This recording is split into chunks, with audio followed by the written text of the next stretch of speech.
Kita akan berdoa. Bapa Surgawi, terima kasih untuk pimpinan dan penyertaan Tuhan sampai saat ini. Kami akan merenungkan firman-Mu, Roh Kudus yang akan pimpin perenungan firman Tuhan di siang hari ini. Dalam nama Tuhan Yesus, amin. Puji nama Tuhan, kita akan bersama-sama merenungkan firman Tuhan di siang hari ini. Saudara, ketika kita percaya kepada Tuhan, bahkan memiliki hubungan yang dekat dengan Tuhan, itu tidak sama atau tidak berarti kita bebas dari serangan ataupun godaan si iblis. Artinya bahwa sekalipun kita percaya bahkan memiliki hubungan yang dekat dengan Tuhan, kita bisa diserang dan digoda oleh iblis, oleh kuasa gelap. Karena memang itu pekerjaan iblis dari zaman dulu. Pekerjaan iblis memang menyerang dan menggoda manusia supaya berdosa.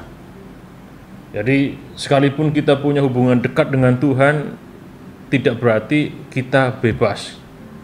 Kita dekat dengan Tuhan terus iblis nggak mau menggoda kita. Kita dekat dengan Tuhan terus iblis nggak mau menyerang kita.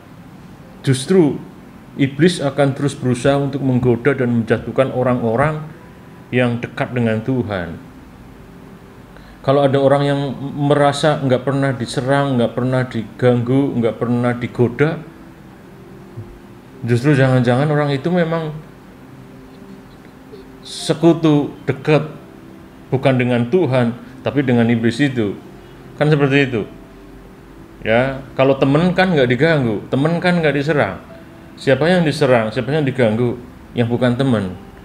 Ya, artinya Bapak kembali bahwa ketika kita dekat dengan Tuhan, percaya kepada Tuhan, dekat dengan Tuhan, karib akrab dengan Tuhan, bukan berarti kita kebal dan kita bebas dari godaan ataupun serangan iblis. Ketika kita beriman kepada Tuhan, iman itu yang akan memampukan kita melawan. Iman itu yang akan memampukan kita menang terhadap serangan. Iman itu yang akan memampukan kita menolak terhadap godaan dari si iblis. Kalau kita baca 1 Petrus pasal 5-8 dikatakan, sadarlah dan berjaga-jagalah, lawanmu si iblis berjalan beliling sama seperti singa yang mengaum-aum dan mencari orang yang dekat yang dapat ditelannya. Ayat yang ke-9, lawanlah dia dengan iman yang teguh. Jadi iblis memang kerjaannya mencari orang untuk digoda dan dijatuhkan, supaya orang itu berdosa dan tidak berkenan di hadapan Tuhan. Itu memang kerjaannya. Makanya dengan iman kita bisa melawan. Tetapi seperti tadi saya sampaikan, iman kita, kedekatan kita dengan Tuhan, hubungan dekat kita dengan Tuhan tidak membuat kita bebas dari serangan.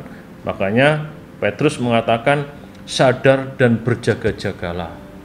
Di hari ini kita akan belajar satu kebenaran firman Tuhan, waspada. Sebagai orang-orang yang percaya kepada Tuhan, umat-umat Tuhan, kita harus tetap memiliki kewaspadaan. Supaya apa? Supaya kita tidak jatuh di dalam dosa, supaya kita menang terhadap serangan ataupun godaan si iblis. Apa yang harus kita waspadai? Kita akan baca Alkitab kita di dalam Kejadian pasal 1 sampai yang ketiga. Saya akan bacakan buat saudara. Adapun ular ialah yang paling cerdik dari segala binatang di darat yang dijadikan oleh Tuhan Allah. Ular itu berkata kepada perempuan itu, tentulah Allah berfirman, semua pohon dalam taman ini jangan kamu makan buahnya, bukan? Lalu sahut perempuan itu kepada ular itu, buah pohon-pohonan dalam taman ini boleh kami makan, tapi tentang buah pohon yang ada di tengah-tengah taman, Allah berfirman, jangan kamu makan ataupun raba buah itu, nanti kamu mati. Jadi waspada. Yang pertama, supaya kita tidak jatuh di dalam dosa, kita harus waspada dalam berpikir. Waspada dalam berpikir. Ayat 1 sampai ayat yang ketiga tadi. Ini percakapan ular dengan perempuan. Ular bercakap-cakap dan menyampaikan firman Tuhan kepada perempuan, tetapi firman Tuhan itu sudah diubah.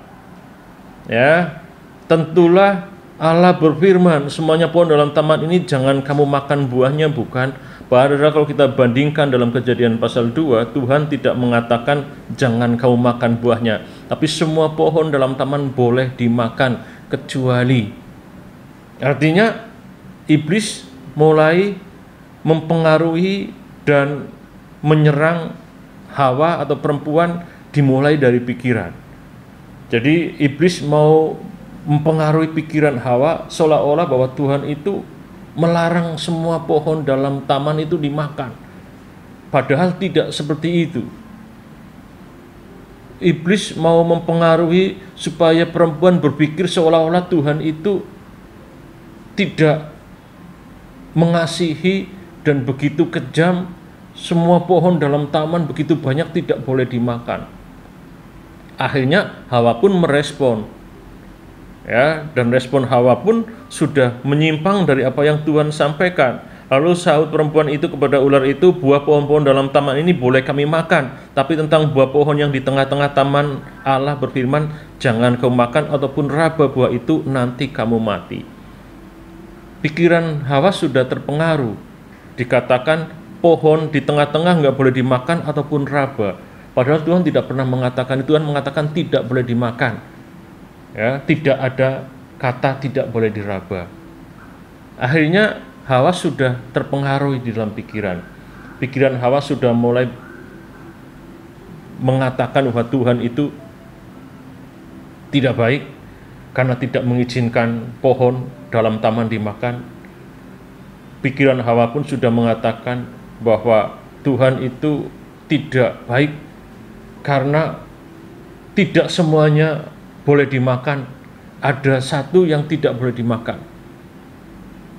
Ya, jadi Hawa pun berpikir bahwa tidak cukup apa yang Tuhan berikan, karena ada satu yang Tuhan tidak berikan. Jadi akhirnya Hawa berpikir bahwa Tuhan itu tidak cukup baik, hanya karena satu pohon tidak diizinkan untuk dimakan. Jadi saudara, kita harus benar-benar waspada dalam kita berpikir. Ketika pikiran kita tidak kita jaga, ketika kita tidak waspada dalam berpikir, kita akan mudah sekali dipengaruhi dan kita mudah sekali disesatkan. Ya, kita bisa melihat sekarang ada banyak hal-hal yang disampaikan di media dan itu tidak seutuhnya benar. Ada berita-berita, ada sesuatu yang disampaikan sepotong ataupun diubah sedikit persis seperti yang ular katakan kepada perempuan. Kalau kita nggak waspada dalam berpikir, kita bisa merespon berita atau hal tersebut dengan kesalahan, dengan sesuatu yang salah. Respon kita salah. Kenapa? Karena cara berpikir kita ya juga sudah keliru. Itu kenapa kita sebagai umat Tuhan harus tetap waspada dalam berpikir, sehingga kita tidak mudah disesatkan, kita nggak mudah diprovokasi, kita nggak mudah dipengaruhi. Seperti Hawa, dia tidak waspada di dalam berpikir, dan Hawa hanya bisa dipengaruhi, diprovokasi oleh iblis dalam bentuk ular, dan akhirnya Hawa melakukan apa yang tidak diizinkan oleh Tuhan. Dimulai karena Hawa tidak waspada dalam berpikir. Jadi saudara, hari ini kita belajar bagaimana supaya kita tidak jatuh di dalam dosa, bagaimana supaya kita tetap bisa berjaga-jaga terhadap serangan iblis yang akan membawa kita jatuh di dalam dosa. Yang pertama, kita harus waspada dalam berpikir. Tuhan berkati kita semuanya. Kita berdoa. Terima kasih Tuhan Yesus, Engkau tolong supaya apa yang kami baca, kami renungkan, dapat kami pahami, dapat kami mengerti, bahkan Roh Kudus memampukan kami untuk hidup di dalamnya. Kami bersyukur Tuhan, dalam nama Tuhan Yesus Kristus kami berdoa, amin.